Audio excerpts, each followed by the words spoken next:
Ya, Oke, baik Pak. sekarang ke pertanyaan kedua, silakan. Pertanyaan saya kedua, untuk aplikasi apa yang Pak Teguh pakai saat ini yang mumpuni Pak? Maksudnya kredibel, karena yang di Indonesia itu saya pakai aplikasi yang startup, Ya. dan ke depan saya juga tidak tahu apakah perusahaan ini masih bertahan atau tidak 10 tahun, 20 tahun, karena regulasi kita di Indonesia suka berubah-berubah dan kadang eh, tiba-tiba perusahaan bisa tutup, nanti uang nasabah hilang semua gitu Pak. Ya, Terima ya, kasih ya, Pak. ya.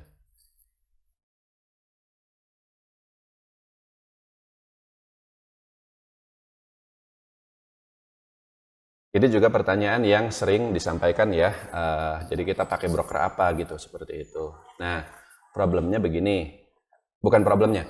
Kita sebenarnya punya dua pilihan. Yang pertama adalah kita pakai broker internasional ya, yang memang available di seluruh dunia, termasuk di Indonesia juga, atau kita pakai broker lokal. Problemnya kalau broker lokal seperti yang Pak Robert bilang, rata-rata masih startup, masih perusahaan baru ya, yang kita belum tahu apakah itu masih bisa bertahan 5-10 tahun ke depan. Nah sebenarnya kalau kita pakai broker Amerika Serikat sekalipun yang luar negeri sana, kalau startup ya juga sama, kekhawatirannya seperti itu Pak Robert ya. Ini bukan broker saham sih, tapi broker kripto. Pak Robert pernah dengar kan FTX ya, itu broker kripto terbesar kedua ya, yang baru berdiri tahun 2019 tapi udah kolaps itu. Dan itu bukan di Indonesia, di Amerika Serikat. Ya, FTX namanya. Dan itu kerugiannya entah berapa miliar dolar orang di situ. Lalu ada Binance ya, Binance ya, nama perusahaannya, orang trading kripto, berdiri tahun 2017 ya, masih ada sampai sekarang tapi juga ya banyak masalahnya lah, banyak problematik ya. ya, Seperti itu. Nah, kalau broker saham di Amerika Serikat, bukan broker kripto nih, ya, nah itu baru banyak yang sudah berdiri sejak tahun 1960, 1970. Jadi sudah lama beroperasi, aman-aman saja sampai sekarang, perusahaannya gede, diawasi oleh banyak sekali lembaga pengawas. Ya kalau di sini kan kayak diawasi oleh OJK, diawasi oleh Bapepti dan seterusnya. Di Amerika juga sama, ada SEC dan seterusnya. Seperti itu, ada FINRA dan seterusnya ya. Nah, saya memang pakainya broker yang seperti itu ya. Jadi bukan masalah lokal atau internasionalnya, tapi kita harus pakai kalau bisa perusahaan yang sudah berdiri sejak lama, punya reputasi bagus dan selama ini nggak ada masalah. Dan memang kenyataannya ya, sekarang kan gini ya Pak Robert. Kalau di Indonesia itu kan kita tahulah ada Pak Lo Keng Hong, ada siapa gitu ya, investor-investor besar di sini ya. Tapi kalau kita bicara pasar saham Amerika Serikat, kan yang main di situ tuh ya sekelas Warren Buffett, ya kan, Bill Ackman, siapapun itu. Dan nggak cuma di Amerika, di seluruh dunia orang-orang investasi di sana. Ya, jadi kalau kita pakai broker yang gede-gede yang udah lama itu, mereka itu kliennya itu ya para bilioner itu gitu loh. Kita itu cuman kecil dan jadi nggak mungkin kenapa-napa lah. Kebayang kalau misalnya mereka kenapa-napa ya kita rugi betul. Tapi kalau misalnya yang ruginya sekelas Warren Buffett, kolaps.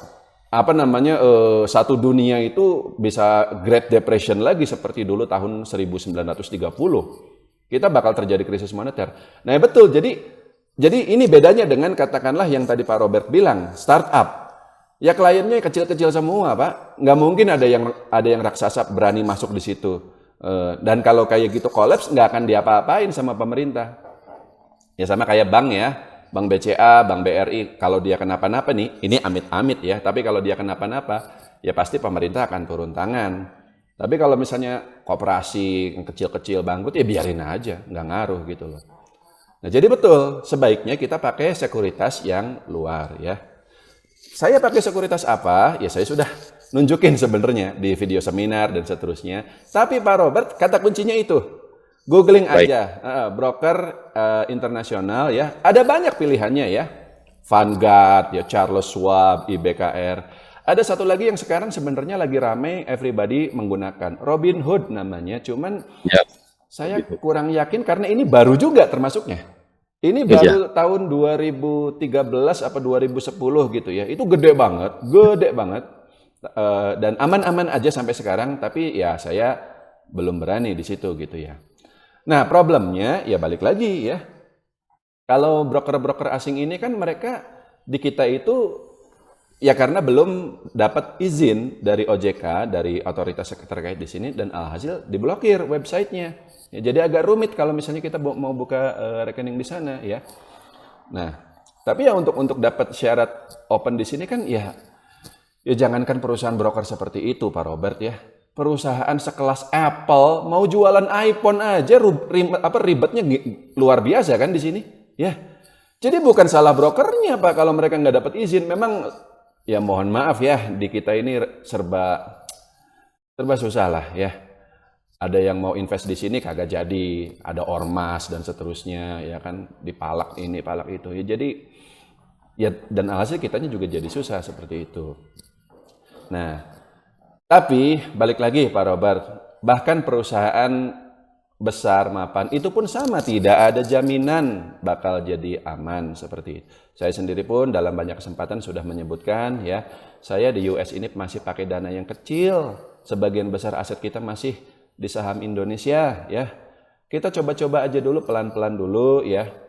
Nanti kalau 2-3 tahun jalan aman, nggak ada masalah gede gitu ya.